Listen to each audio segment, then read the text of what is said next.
Welcome to Manila Updates TV. Subscribe and press the bell icon for more updates. The North Atlantic was tense, the USS George H.W. Bush slicing through gray waves under a heavy sky. The carrier, a floating city, was a symbol of American power, its crew alert, routines practiced but aware of the world's shifting currents. On this day, a faint signal flickered on a distant sensor. Unidentified surface contacts, blips on a screen, but their formation was too precise, their speed too steady. An experienced watch officer felt a prickle of unease. This was no fishing fleet. The information moved up the chain not with panic, but with sharpened vigilance. The ship's posture shifted. The bridge grew quiet. Every eye on the horizon, or a glowing monitor. The captain, calm and unreadable, listened to the reports, knowing the next moments would test his crew's discipline. The unseen threat was taking shape. The world's most powerful warship was ready to meet it. The initial report was almost mundane, but the mood on board changed instantly. The horizon, once a symbol of isolation, now felt like a boundary about to be crossed. The crew's training kicked in, routines giving way to readiness. Every action was measured, every word concise. The carrier maintained course, but the atmosphere was electric. The test was not just of technology or firepower, but of nerve. The crew braced for what was coming, knowing that in these waters anything could happen. The first move had been made, and the standoff was about to begin. The North Atlantic, vast and empty, was suddenly the world's most dangerous chessboard. The shadow on the horizon was no longer just a rumor. It was real. Before the tension, life aboard the USS George H.W. Bush was a study in routine and discipline. On the flight deck, jets were prepped amid the scent of salt and jet fuel. Below, over 5,000 sailors kept the floating city running. Cooks, engineers, pilots, technicians. They came from every state, each with a job, each part of a well-oiled machine.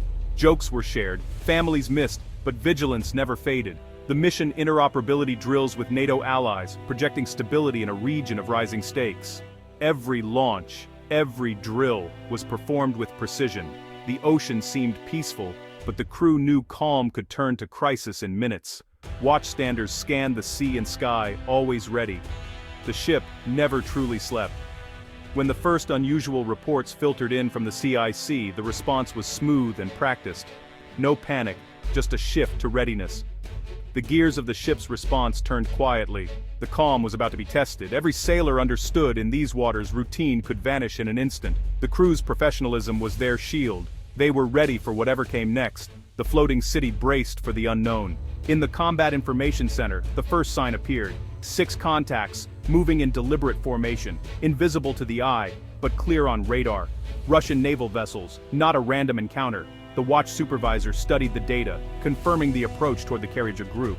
Identification was swift. Destroyers, frigates, an oiler. The information moved up the chain. 6 Russian Federation Navy contacts bearing 090, range 70 miles. The captain nodded. The crew shifted to condition 3. Heightened alert. Watertight doors sealed. Extra watch stations manned. On the flight deck, preparations changed subtly. No alarms, just a current of electricity running through the crew. The process was disciplined, step by step. The American response, calm, controlled, professional. The encounter had begun. The crew's training was on full display. From radar blips to real-world challenge, the ship was ready. The tension was real, but so was the resolve. The world was watching, even if it didn't know it yet. The next move would define the encounter. The standoff was underway. The Russian warships broke the horizon. 6 gray silhouettes, bows pointed at the American carrier. The bridge watched through binoculars, noting every detail. Armaments, posture, intent. Intelligence teams documented everything, building a record for history and deterrence. The Russians kept radio silence, a message in itself. The U.S. carrier held course, refusing to be intimidated. Below, the CIC monitored for hostile signals. No fire control radar yet, just shadowing. Both sides kept their electronic safeties on. It was a tense, silent conversation in posture and signals. Every move was calculated, every response measured. The margin for error was razor thin. The world's most powerful navies stared each other down, waiting for the next move. The Russian ships split formation, shadowing the carrier from both sides. Their maneuvers were a test, classic tactics to probe and provoke. The U.S. escorts adjusted, maintaining a protective screen. The Americans held course, projecting calm strength. The dance was intricate, tension building with every turn, no words exchanged, just actions. The CIC analyzed every nuance, ready for any contingency. Both sides demonstrated capability and nerve. The Russians challenged. The Americans refused to be baited. The ocean became a stage for this high-stakes performance. The crew's discipline was their answer to provocation. This was a battle of wills, a psychological chess match at sea. The Russian commander's goal: provoke, intimidate, force a reaction. The American response: disciplined restraint. The captain refused to be drawn in, holding course and denying the Russians a propaganda victory. Every sailor had to master their adrenaline, trust their training, and focus on their duties. The professionalism of the crew was their most potent weapon. The message: we are not intimidated. We are not leaving. The pressure was immense, the margin for error tiny. One misstep could mean disaster. Both sides operated at the peak of their abilities, but only one was pushing the boundaries. The U.S. crew's resolve was the deciding factor. They met provocation with professionalism. The silent battle of nerves continued. Suddenly, a Russian destroyer broke formation, accelerating to cut across the carrier's bow. It was a reckless, dangerous move, a deliberate provocation. The distance closed rapidly, the Russian ship less than 1,000 yards away. The American bridge was tense, but the captain's orders were steady: maintain course and speed. The Russian captain was betting on an American reaction. The CIC fed constant updates: 800 yards, 700, 600. The tension was palpable. The massive carrier could not swerve or stop easily. The Russian crew filmed the moment, hoping for a dramatic response. The captain refused to blink, trusting his crew and his ship. It was a game of chicken with lives and reputations at stake. The world seemed to hold its breath. The Russian destroyer was the aggressor, but the Americans controlled the narrative. The next move was up to the Russians. The climax of the standoff had arrived.